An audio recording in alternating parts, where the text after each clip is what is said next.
আসসালামু আলাইকুম। রমজানের আরও একটা ভিডিওতে আপনাদের সকলকেই স্বাগতম।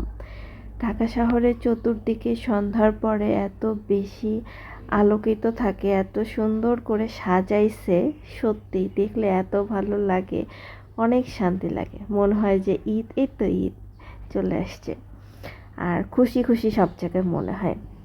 যাই হোক, কেমন আছেন সকলে, কেমন কাটছে সকলের দিনকাল? যখন আমি প্রথম ঢাকায় আসি তখন তো আমি উত্তরাতেই ছিলাম, সেই 2012 সালের শেষের দিকে ডিসেম্বরে। তখন দিয়াবাড়ির বলতে শুধু একটা রাস্তা ছিল, আর কিচ্ছু ছিল না, আর একটা বটগাছ ছিল, ওইটাতেই সবাই আসতাম, এনজয় করতাম, এই তো। আর এখন দিয়াবাড়িতে এত বিল্ডিং হয়ে গেছে, সাথে এত সুন্দর সুন্দর রেস্টুরেন্ট, রুফটপ, আর এত সুন্দর করে ডেকোরেশন করছে, এত সুন্দর লাগে দেখতে। সেখানে গেলে না বেশ ভালো লাগে, মনটা একদম ভালো হয়ে যায়। আগেকার মানুষ সেভিংসে বিশ্বাসী ছিল, এখনও সবাই সেভিংসই করে, কিন্তু তারপরও শৌখিনতাটা, মানে এখন শৌখিন হয়ে গেছে, বেশি শৌখিনতা বা নিজের শখ পূরণ করতে বেশি ভালোবাসে। কিছু হলেও ফ্যামিলি নিয়ে টুকটাক ঘুরতে বের হয়ে যায়। এখন মানুষ আত্মীয় স্বজনের বাসা থেকে নিজেরা একলা একলা কোথাও গিয়ে ঘুরে আসতে বেশি স্বাচ্ছন্দ্য বোধ করে।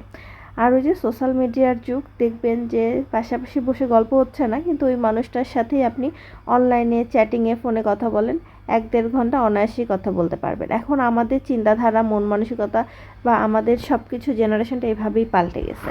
তো যাই হোক, এটা হচ্ছে ইফতারের পরের একটা ভিডিও। ইফতারের পরে এখানে যাওয়া হয়েছিল রিফ্রেশ হওয়ার জন্য। তো তারপরে ইফতারি তো আমরা করছিলামই, ইফতারি করার পরেও আমরা এখানে এসে টুকটাক খাবার একটু খাই। আর চা লাভার যেহেতু আমরা, চা না হলে তো চলেই না। তো এখানকার ডেকোরেশনটা আপনাদের কেমন লাগলো বলুন তো।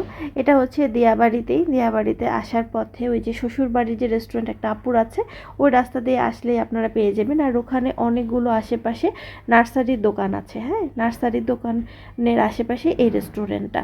আর এত সুন্দর নার্সারির ফুলের স্মেল আসতেছিল। এখন যেহেতু ফুলের সিজন, বসন্ত মানেই বিভিন্ন রকমের ফুল ফুটে, আর খুব সুন্দর ফুলের স্মেল আসতেছিল। রেস্টুরেন্টটা আমি প্রথম গেছি, কিন্তু আমার কাছে ডেকোরেশন থেকে শুরু করে তাদের হচ্ছে বিহেভিয়ার সব কিছু আমার ভালো লাগছে। খাবারটার টেস্টও মোটামুটি আলহামদুলিল্লাহ ভালো ছিল। আর এখানে আমার সব থেকে বেশি ভালো লাগছে এই গাছটা। আমার এই কাঠবাদামের গাছ দেখতে না খুব ভালো লাগে। কাঠবাদামের গাছটা হচ্ছে সাজানো গোছানো। রেস্টুরেন্টের নাম হচ্ছে কৃষ্ণচূড়া। তো এই কাঠবাদামের গাছগুলো সাজানো গোছানো থাকে, দেখবেন যে থরে থরে সাজানো থাকে। এই জন্য আমার কাঠবাদামের গাছ আর রাবার গাছ বেশ ভালো লাগে। তো এখানে আমরা একটা বেশ সুন্দর একটা সময় কাটাইছি। তারপর আমরা এখান থেকে বাসায় চলে আসছি। আর আমার না নর্মাল চাই ভাল লাগে। চাটা যদিও এখানকার ভালো ছিল, এই ধরনের বেশি চায়ের মধ্যে বাদাম, কিশমিশ এগুলো এত ভালো লাগে না। চা হবে নর্মাল, চা পাতা, দুধ, চিনি, এই তো। তো কার এগুলা চা ভালো লাগে অবশ্যই কমেন্টে জানাবেন। আমার এইসব চা খুব একটা জমে না, আমি নর্মাল চাই নিয়েছিলাম। আর রোজার মাসটা আলহামদুলিল্লাহ দেখতে দেখতে খুব দ্রুত চলে যাচ্ছে, কোন দিক দিয়ে সময় যাচ্ছে কিছুই বুঝতে পারছি না। আপনাদের কার কেমন যাচ্ছে না যাচ্ছে অবশ্যই জানাবেন। ততক্ষণ পর্যন্ত আপনারা ভালো থাকবেন। আর আপনারা কী ধরনের ভিডিও দেখতে চান সেটাও কমেন্টে জানাবেন। আপনারা তো কৃপণ হয়েছেন কেন বলেন তো, কমেন্ট করেন না। বেশি বেশি সুন্দর সুন্দর কমেন্ট করবেন আপুকে। আপনাদের কমেন্ট আমাকে অনেক বেশি উৎসাহিত করে, আর আমার ভালো লাগে আপনাদের কমেন্ট পড়তে।